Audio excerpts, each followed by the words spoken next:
соның ішінде Шетқиян, Түпқиян, Маңғыстаудың елі көп нәрседен шет қалып, көп нәрседен қорғалғанымыз бар. Оның бірақ пайдалы да жағы болды. Бір пайдасын айтайын. Қашаған кешегі 19 ғасыр шайырларының ішіндегі ең ұлылары Зарзаман ақындары. Себебі бұл Зарзаман ақындарының тілінде сонау тоны көкпен жолдық дегеннен басталған ұлы жыраулар көшті. Сыпыралардың, Асанғайдылардың, Доспамбет Қазтуған, Шалмейіздердің, Жиембеттердің, кейінгі Ақтанберді Махамбеттерге жалғасқан запыран. Ерлік рух, азаттық рух деген нәрсе сол Зарзаман ақындардың тілінде болды. Оны отаршылар біліп қалды да, сол Зарзаманға қосып түрмеге тықта шығармаларын. Біздің шетте, соншама шетте жатқанымыздың пайдасы Қашекеңнің мұраларының неге жаңағы орталыққа жетпегеннің арқасында Қашаған осы топқа кірмей қалды. Әйтпесе, анау Дулат Бабатайұлы, Шортанбай Қанайұлы, Нарманбет Орманбетұлы, Мұрат Мөңкілі ұқсап, Қашаған Күржімалуда тұтқында жататын еді көп заман. Себебі кешегі бұрын Топан деп, одан кейін Жемсу тасығанда деп келген жырлары, дастан толғаулары бір шығарма екен. Оны мынау Жетібай Ақсақалдың тынымсыз еңбегінің арқасында түгендеп алды. Сол түгендеп қарасақ, түгел Зарзаман сарына азаттық рухы тұнып тұрған Қашекеңде. Міне, бұл бір болашақ Қашаған танушылары ескеретін мәселе деп ойлаймын. Сондай-ақ Қашекең мұрасының, Қашекеңнің білімінің тереңдігі маған Әнес Сарайым Аким ағамыз айтып еді. Бұл кісінің мынау Есқали Үсіпов айтқан жырындағы уәждер, бұның тіпті тарихы тым шүңет. Біздің дәуірімізге дейінгі бағаларымыздың арасынан шығады бұл кісінің білімінің негізі. Не қылған тоңғиық білім бұл кісіге қайдан құйып кетті адам таңғалады. Айтпақшы Қашекең мұрасын оқытаған адам біреу Темірхан Медетбек ағамыз сол кісі айтып еді. Маңғыстаудың пірі бекет тілі Қашаған деп. Сол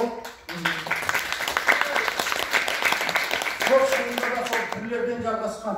Сөйтіп біздің бүкіл рухани тарихатымызда, шариғатымызда, мағрифатымызда, хақиқатымызда біздің төрт қабырғамызды түгендеп беріп кеткен, силсаламызды түгендеп беріп кеткен осы Қашаған ақын. Ұрпағым адаспасын деп Құдай тағала мөрлеп жіберген бір елшілердің жалғасы сияқты.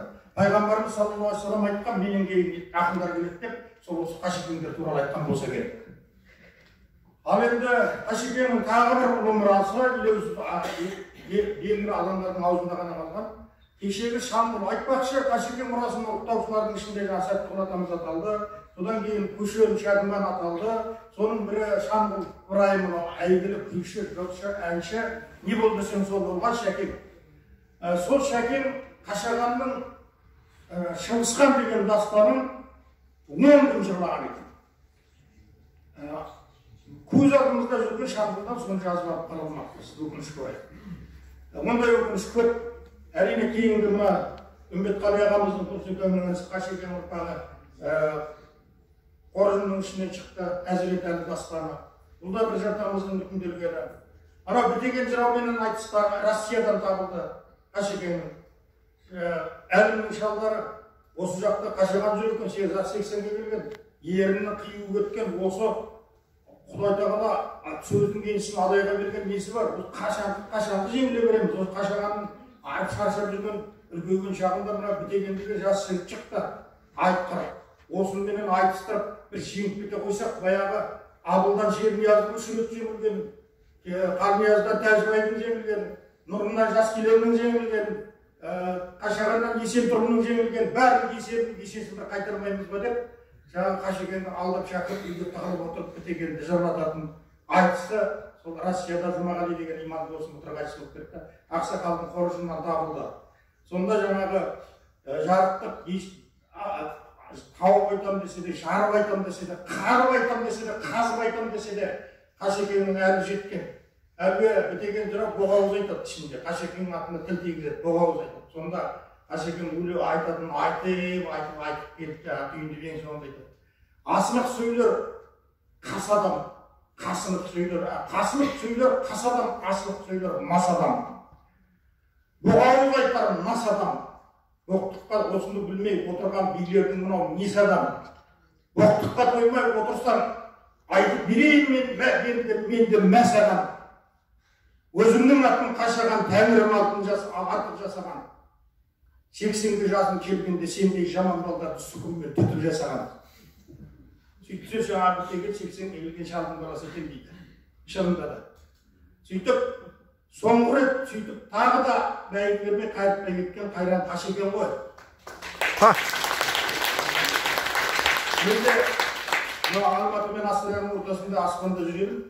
Қашекең дүбірлеп жатыр дегенсін жерге түсіп, осы жерге жиынға қатысып отырмын. Қуаныштымын соған. Сол жаңағы Шыңғысхан дастаны туралы бір құтты әңгіме айтып берейін. Енді бұл әңгімені сіздер естіп жатқан жоқсыздар күнде. Бұны жеткізген әйгілі мерген Нұрдың үлкен баласы Сабытай Ақсақал, шежіреші көне кәрі бұлақ. Сол кісінің әңгімесі бойынша бес қаладан базаршылар келе жатады. Осы Маңғыстаудың үлкен шалдары. Ішінде сірә жаңағы ат көтермейтін атам мінген Қашаған бар. Сол қасқа жолдан әмелесіне шыққасына қалтаман ұры-қары көрінбейді. Бір Шыңғысханды жырлаша іш деп айтты дейді. Сол Қашекең айтады, оны бұзуға болмайды, дәретпен айтам. Мына түйелі адам мініп түсуің жүруің керек. Сосын тоқтатуға болмайды бұзуға деп. Ай, не қылар дейсің, жоқ ұзақ қой. Бір 7 күнге жеткізерсің деп, шалдар қолқалып қиылып қоймағасын, Қашекең түйесін шөгеріп, қайтадан дәретін жаңғырып, түйеге мініп жылып бастап келіп кетеді. Сол бастағаннан 5 қыземшектің тұсына келеді, оны қыземшек мына ерғамыз шаттан. Сол жерде біреуінің ауыры анда қалып барады, біреуінің ауыры мында қалып барады, шалдар қаңқылдай бастайды. Қой, ауырға барып қайтпаса бабыр болмаса болмады, енді ұзап кетеміз деп. Сол амал жоқ, Қашекең 5 күн келгенде жарым бұзады. Сол көзде құбыладан бір терқаспақ бұлт шығады да, аспан алай-дүлей болып, жасыл болып Қашекеңді атанымен бірге жерге алып кетеді. Жардың киесі ғой. Сөйтіп, Қашекеңнің бет-аузы қисық болған, ол туралы естеліктерде бар. Өзі ақын деуге келмейді, бір түйе палуан, алып түйе палуан деуге келетін адам екен.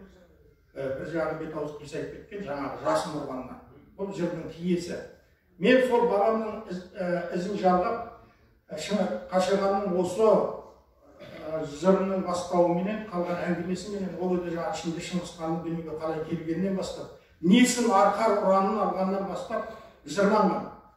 Мен Шыңғысханмен шайқас деген дастан жаздым. Сол, егер Гуглдан теріп қарасаңыздар, от кезекте тұрған болу керек. Осы бүгінгі мотивировкасы арғыда, аналығы бүгінгіде сондай дастандарының бірі.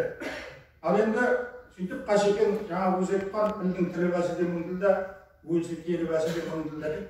Қашекең біз дәріптейік, дәріптемейік, ол қазақпен бірге, адамзатпен бірге жасай беретін ол шайыр. Сондықтан бүгін ештеңе жасалмай қалды деп, аузымызды қушықпен сүртпей ақ қояйық.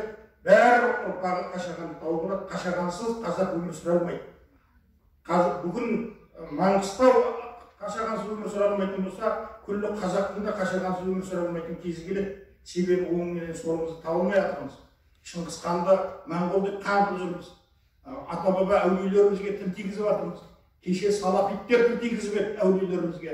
Бүгін тәңіршілдер менен атеистер тіл тигізіп жатырған алапес заманда Қашағандай қағбасы бар қалып бәрібір жолын табады деп ойлаймын. Құрмақ құтты болсын.